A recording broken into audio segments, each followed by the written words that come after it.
더불어 사는 세상 속에서 가장 복 있는 사람은 누구일까요? 누구입니까? 사람을 낚는 업으로 사는 사람입니다. 지난주일 예배를 마치고 났는데 그동안 마음속에 계속 질문으로 담고 있었대요. 사람을 낚는 업무가 과연 무슨 뜻인가? 사탄의 그물에 있는 천하로 귀한 한 영혼을 안전한 하나님의 그물로 빼내어 옮기는 사람이 바로 사람을 낚는 업인데, 하나님이 얼마나 복되게 하시는지 모릅니다.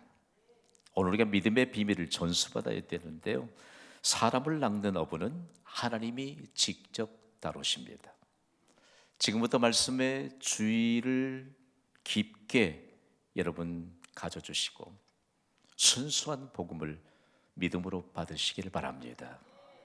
한국교회 부흥기에 복음을 전하는 사람들을 하나님이 직접 다루시는 증거가 나타났습니다. 예수 믿으면 구원받습니다. 예수 믿으면 천국을 소유합니다. 이렇게 복음을 전하는 사람들이 질병의 고침을 받았습니다. 가난한 자들이 부유하게 됐습니다. 어려운 공경에 있는 자들이 형통하게 되었습니다. 우리는 너무 복음을 너무 어렵게 받으려고 하지 않을까요? 복음을 전하는 사람을 하나님이 직접 다루십니다. 그 증거가 있는데 복음을 전파해 보십시오. 하나님의 가능성으로 증명되게 합니다.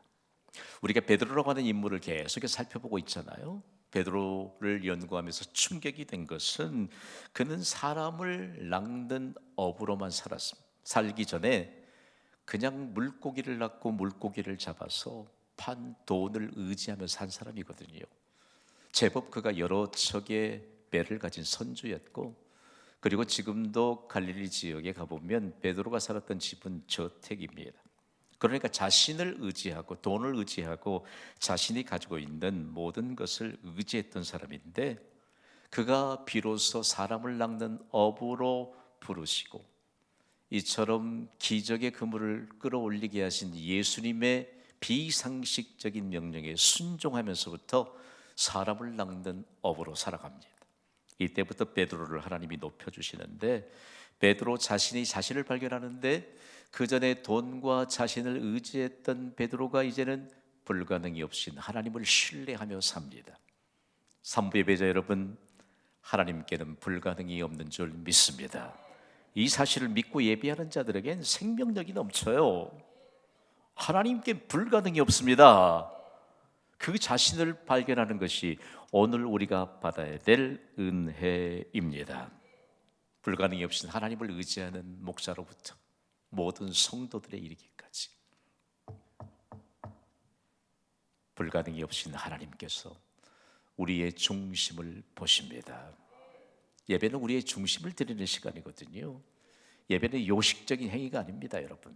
예배를 생명력 있게 드릴 때 이처럼 불가능이 없인 하나님을 신뢰하는 자신을 발견하고 비로소 하나님의 가능성으로 증명이 됩니다. 그러면서 베드로가 이제는 사람을 낚는 업으로 살더니 산 소망에 대해서 증거합니다. 믿음, 소망, 사랑은 항상 있을 것인즉 믿습니까? 소망은 산 소망인데 산 소망은 하나님의 가능성으로 증명이 됩니다. 다음으로 복음을 전파해 보십시오. 평범한 인생을 뛰어넘어 비범한 인생으로 증명이 됩니다. 베드로가 로마 제국의 심장부인 로마에서 순교하기 전까진 갈릴리 사람이었다니까요. 여러분 나중에 그쪽이 좀 평화가 오면 그쪽에 꼭 갈릴리를 가보셔야 돼요. 갈릴리는 해발 마이너스 200m 상에 존재하고 있는 호수입니다. 사방이 높은 산으로 둘러싸여 있습니다. 그러니까 갈릴리 지역은 그냥 갇혀 있는 곳입니다. 갈릴리가 전부예요, 갈릴리 호수가. 그런데 갈릴리 호수는 중심부에 있는 사람이 아니고 변방, 변두리 사람입니다. 이 변두리 사람인 베드로의 이름의 가치를 하나님이 높여주셨습니다. 얼마만큼 이름의 가치를 높여주셨을까? 여러분, 갈릴리를 벗어나지 못할 사람이 당시에 세계를 쥐락펴락하던 로마 제국의 심장부에서 예수는 그리스도라고 하는 복음을 증거하면서 그의 이름을 높여주시는 하나님의 역사를 증거했는데, 베드로 모르는 사람 별로 없습니다. 저는요 성경을 연구할 때마다 얼마나 이 역사와 맞물려서 참 충격을 받는지 모릅니다. 베드로가 복음을 전파하면서 평범한 인생을 뛰어넘어 비범한 인생으로 증명되게 하시는 하나님의 놀라운 능력을 경험합니다. 여러분, 오늘 지극히 평범한 믿음을 가지고 사는 우리가 이제는 평범함을 뛰어넘어 비범함으로 바꿔주신 하나님의 은혜의 증거자들이 되기를 주님의 이름으로 선포합니다. 복음을 전해야 합니다. 복음을 전하지 않으면 교회는 더 이상 교회가 아닙니다. 우리는 사교 모임을 위해서 이 예배에 온 것이 아닙니다. 우리가 받은 복음을 우리의 삶의 현장에서 전하면서 사람을 낚는 어머로 살 때 우리가 기적의 그물을 함께 끌어올리는 인생으로 증명되도록 우리에게 구원의 은혜를 베풀어 주셨습니다. 기적의 그물을 끌어올렸던 베드로가 이제는 복음의 그물을 멈추지 않고 그냥 머뭇거리지 않고 내립니다. 교회 탄생의 유일한 근거 그리고 분명한 근거를 기록하고 있는 성경책이 사도행전입니다. 사도행전이 없으면 교회가 어떻게 탄생했는지 근거를 찾아볼 수가 없는데 유일한 교회 탄생 그리고 교회가 존재하도록 하나님이 역사하신 근거가 사도행전에 기록하고 있는데 그 현장에 복음의 그물을 내렸던 베드로 그리고 함께 복음의 그물을 내렸던 증인들이 기록되고 있습니다. 사도행전 2장 14절은요 매우 중요한 역사의 증거를 기록하고 있습니다. 우리 함께 읽어보겠습니다. 시작. 베드로가 열한 사도와 함께 서서 소리를 높여 이르되 유대인들과 예루살렘에 사는 모든 사람들아 이 일을 너희로 알게 할 것이니 내 말에 귀를 기울이라. 아멘. 자, 베드로와 11사도가 등장합니다. 베드로 그리고 11사도 잘 보십시오. 예수님이 12제자를 부르셨습니다. 누가 예수님을 은30에 팔았지요? 여러분 아니죠? 가룟 유다입니다. 가룟 유다에 대해서 성경은 즉하기를 차라리 태어나지 않았으면 좋을 뻔했다. 심각해요. 여러분 예수님이 우리를 구원하시기 위해 생명을 십자가에서 희생하신 줄 믿습니까? 이 구원의 가치를 너무 떨어뜨려요. 여러분 예수 그리스도는 어제나 오늘이나 영원토록 동일하십니다. 예수 그리스도는 하나님의 생명이십니다. 예수 그리스도를 구주로 영접하지 않고 아무도 하나님의 생명, 영원한 생명을 보장받는 천국에 들어갈 수 없습니다. 여러분 우리에게 주신 이 하나님의 생명인 예수 그리스도와 무엇을 바꾸겠습니까? 그런데 여기에는 가룟 유다를 대신해서 마띠아가 제비뽑아 뽑히잖아요. 베드로와 마띠아까지 포함해서 11사도가 함께 복음의 그물을 내렸습니다. 여러분 12는 완전수고 그리고 하나님의 역사에 대한 증거입니다. 계속 반복합니다. 12이니까 12사도에 국한된 게 아니고요. 하늘을 상징하는 숫자는 3입니다. 성부, 성자, 성령. 땅을 상징하는 숫자는요 4입니다. 동서남북 사방입니다. 더하면 몇이죠? 7입니다. 럭키 세븐이 아닙니다. 완전수입니다. 속지 마세요. 럭키 세븐 행운의 숫자가 아니에요. 완전수예요. 땅과 하늘의 주인은 하나님이십니다. 땅과 하늘의 숫자를 곱하면 3, 4, 12, 12이에요. 우리 모두를 지칭합니다. 우리는 구원받은 우리가 함께 복음의 그물을 내리는가를 도전하고 있습니다. 이 복음의 그물을 내리는 현장에는요 정말 복음을 선포하는데 당시의 정황을 알면 정말 온몸의 전율을 느낍니다. 오늘 보면 사도행전 2장 36절을 우리 소리 높여 읽습니다. 시작. 그런즉 이스라엘 온 집은 확실히 알지니 너희가 십자가에 못 박은 이 예수를 하나님이 주와 그리스도가 되게 하셨느니라 하니라. 아멘. 베드로가 지금 말씀을 선포하고 있는데 지금은 복음의 그늘을 내릴 때가 아닙니다. 생명이 위험합니다. 복음을 전하면 예수를 그리스도라고 선포하면 생명을 담보할 수 없는 그 상황 속에서 유대인들이요 예수님을 십자가에 못 박으라고 외쳤습니다. 그런데 예수님이 십자가를 지시기 전 예루살렘에 입성할 때 종려나무 가지를 꺾어들고 호산나 호산나 외쳤잖아요. 예수여 우리를 구원하소서. 그런데 그들이 예수님이 자기들의 욕구를 채워주지 않으니까 참 희한하죠. 흉악한 강도요 살인자인 바라바를 놓아주고 누구를 못 박으라고 했지요? 예수를 못 박으라. 그런데 그 예수를 지금 베드로가 선포하고 있습니다. 여러분, 위험한 상황입니다. 기득권을 가진 유대인들이 만약에 또 서열을 일으키면 베드로와 11사도는 다시 생명의 위협을 받게 될 것입니다. 그런데 여러분, 이처럼 예수님이 십자가에 못 박히셨고 구원을 완성하셨는데 하나님은 예수를 주와 그리스도가 되게 하셨습니다. 무슨 얘기일까요? 여러분, 이 자리에 행여라도 예수 그리스도를 핍박한 분 안 계십니까? 친구들, 가족들이 주일에 예배하러 가는데 또 예배하러 가느냐고 주의해야 될 일입니다. 여러분, 예수를 믿으면 뭐가 나오냐고.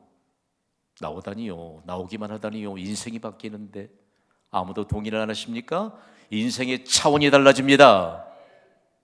그럼에도 불구하고 그냥 부지중에 했던 말 한마디가 예수를 핍박하던 증거였습니다. 그런데 하나님이 예수를 주가 되게 하셨다. 주는 하나님 되심을 의미합니다. 예수님 하나님의 아들이신데 곧 하나님의 실제 하나님이십니다. 예수님은 하나님 나라의 통치자이십니다. 한국 역사를 더듬어보면 우리 초가집 시대에 살았던 시대에 보면요, 여러분, 초가집에 가든지 기와집에 가든지 어디를 가든지 그 어디나 하늘나라라고 하는 찬송의 가사 참 와닿습니다. 여러분, 예수를 구주로 영접하셨습니까? 내게 하나님 나라가 임한 줄 믿습니다. 내가 가는 어디 곳이든지 하나님 나라가 임합니다. 하나님이 예수를 주가 되게 하셨기 때문입니다. 여러분, 구약 성경에 여호와라고 하는 하나님의 이름은 영어 성경은 모두 다 주를 의미하는 로드로 번역하고 있습니다. 여러분, 중요한 문제 하나입니다. 우리가 주 예수 그리스도의 이름을 선포하면 하나님이 얼마만큼 장엄한 역사를 하는가를 우리에게 나타내 주십니다. 그러면서 모든 문제 해결자이신 예수 그리스도를 이제는 그리스도라 하나님이 칭하셨는데, 그리스도는 여러분 메시아를 의미합니다. 헬라어로는 메시아, 그리고 헬라어로는 그리스도, 그리고 히브리어로는 메시아라고 하는 것인데 우리말로는 기름 부음을 받은 자입니다. 하나님은 구약 시대에 기름 부음으로 성별시킨 세 가지의 직분이 있습니다. 왕과 제사장과 선지자입니다. 이들은 해답을 가진 자들인데 하나님의 해답을 가진 자들입니다. 그런데 예수님은 여러 왕들 중에 한 왕이 아니고 만왕의 왕입니다. 저는 여러분을 좀 도전하고 싶습니다. 영어권에서는요, 만왕의 왕, 킹 오브 킹스 하면요, 결론이에요. 그분이 예수 그리스도이십니다. 우리 한번 불러봅시다. 예수 그리스도. 예수 그리스도. 해답이 우리에게 임한 줄 믿습니다. 우리가 불러야 될 예수 그리스도. 예수 그리스도. 하나님이 못 박혀 죽게 한 예수를 주와 그리스도가 되게 하셨다라고 하는 사실입니다. 그러면서 실제로 베드로의 설교의 주제는 주 그리고 그리스도입니다. 누가요? 예수가 주가 되시고 그리스도가 되신다. 그게 초대교회의 신앙 고백이 됐습니다. 오늘 이 시대에 우리의 신앙 고백이 되기를 주님의 이름으로 선포합니다. 그런데 놀라운 반전의 역사가 일어나는데, 복음의 찔림을 받은 사람들이 돌멩이를 들거나 그리고 소요를 일으켜서 베드로와 11사도를 이제 감옥에 잡아 넣으려고 하는 것이 아니라 반전의 역사가 일어나는데, 오늘 보면 사도행전 2장 37절은 너무 충격적인 역사를 기록하고 있습니다. 우리 함께 읽습니다. 시작. 그들이 이 말을 듣고 마음에 찔려 베드로와 다른 사도들에게 물어 이르되 형제들아 우리가 어찌할꼬 하거늘. 아멘. 여러분, 남성과 여성을 구분짓는 호칭이 형제가 아닙니다. 성경이 말하는 형제는 가장 좋은 것을 함께 나누는 관계를 향해 형제라고 그렇게 불렀습니다. 형제들아 우리가 어찌할꼬. 가장 좋은 것을 나눌 수 있는 것. 이전까지는 그들이 예수 그리스도를 십자가에 못 박아 그리고 예수 그리스도를 믿는 자들을 핍박하는 것을 일로 삼았는데, 이제는 그들을 향해 형제들아 우리가 어찌할꼬 묻습니다. 오늘 복 받는 날인 줄 믿습니다. 가장 옆에 있는 분에게 당신은 나의 형제이십니다. 선포합시다. 시작. 당신은 나의 형제이십니다. 우리는 가장 좋은 것을 함께 나누는 사람들이에요. 오늘 우리는 비상식적인 복을 함께 받고 있습니다. 그들이요 얼마만큼 중요한 내용을 같이 하는가. 그래서 그들을 향해 형제들아 우리가 어찌할꼬? 라고 묻는데 베드로가 이렇게 대답합니다. 베드로의 대답은 하나님의 대답입니다. 사도행전 2장 38절을 우리 함께 믿음으로 봤습니다. 사도행전 2장 38절입니다. 사도행전 2장 38절을 나왔습니다. 우리 함께 읽습니다. 시작. 베드로가 이르되 너희가 회개하여 각각 예수 그리스도의 이름으로 세례를 받고 죄의 사함을 받으라. 그리하면 성령의 선물을 받으리니. 아멘.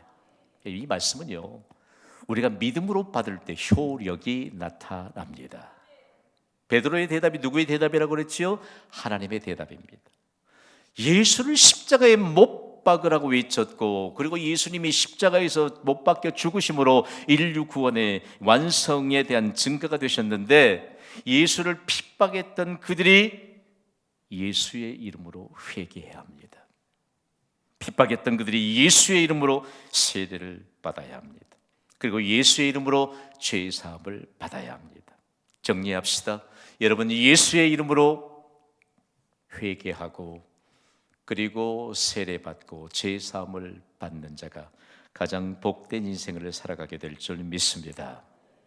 여러분, 예수 그리스도의 이름을 주로 고백하면서 죄의 용서함을 받고 세례받고 구원 받으셨습니까? 오늘 중요한 문제 하나를 여러분이 조금 마음에 담아야 합니다. 구원은 받으셨습니까? 그 이후에는요? 그 이후에는 뭘까요? 많은 그리스도인이 구원받은 이후에 그리하면 성령의 선물을 받으리니. 동의가 되시면 아멘 하시기 바랍니다. 성령의 선물을 받으리니 우리에게 성령의 선물에 대한 사모함이 충만하게 되기를 주님의 이름으로 선포합니다. 구원받은 이후에 성령의 선물을 받으리니. 성령 하나님은요 가장 좋은 것의 대명사입니다. 여러분, 예수님이 악한 아비라 할지라도 자녀들에게 좋은 것을 줄 줄 알거든. 여러분 생각해 보세요.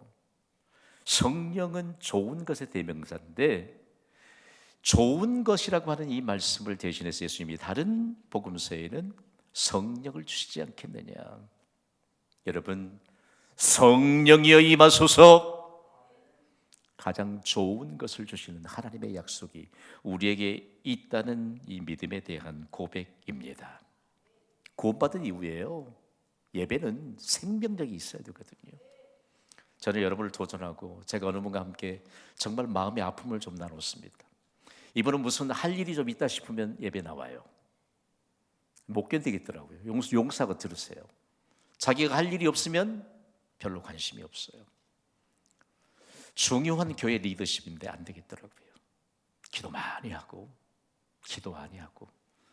영적인 이런 나눔을 통해서 여러분 우리가요 우리의 힘으로 할 수 있는 건 아무것도 없습니다.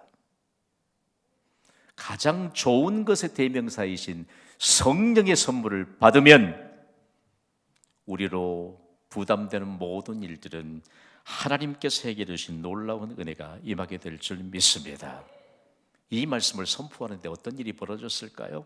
베드로가 복음으로 기적의 그물을 끌어올립니다. 기적의 그물을 끌어올리는데 긴장해 있습니다. 베드로와 11사도들이 긴장해 있는데 그곳에 있던 수천 명의 사람들이 놀라운 역사의 증인들이 됐습니다. 오늘 보면 사도행전 2장 41절은 이렇게 기록하고 있습니다. 우리 함께 읽습니다. 시작. 그 말을 받은 사람들은 세례를 받으며 이날의 신도의 수가 3,000이나 더하더라. 아멘. 여러분, 세례는 회개의 증거입니다. 여러분, 우리가 예수 그리스도를 믿고 세례를 받았다면 회개의 증거입니다. 이전의 길을 다시는 가지 않습니다. 방향 전환에 대한 분명한 증거입니다. 여러분이 많은 학자들이 이 말씀을 가지고 심도 있게 연구합니다. 얄팍한 학적인 지식을 가진 자들이 자꾸 반문합니다. 어떻게 3천 명이 동시에 세례를 받을 수 있었는가? 1세기 당시에는 물속에 들어가 세례를 받았거든요.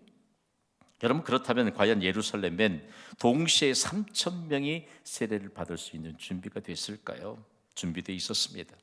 예루살렘에는 8개의 큰 연못이 있었습니다. 지금도 가보면 그 몇 개의 연못을 살펴보게 되면 규모가 대단합니다. 그리고 정결 예식을 위한 48개의 수조가 당시에 있었습니다. 3천 명을 훨씬 더 넘어서도 얼마든지 물속에서 세례를 받을 수 있는 준비가 됐습니다. 여러분, 우리는 하나님이 준비하시는 것에 대해서 여호와 이레를 선포합니다. 믿음의 조상으로 일컫는 아브라함이 몇 세 때 아들 이삭을 얻었습니까? 100세 때 아들을 얻었습니다. 그가 준수한 소년이 됐을 때 그의 아들 이삭을 번제물로 바치라고 합니다. 불에 태워지면 아들의 형체가 남지 않습니다.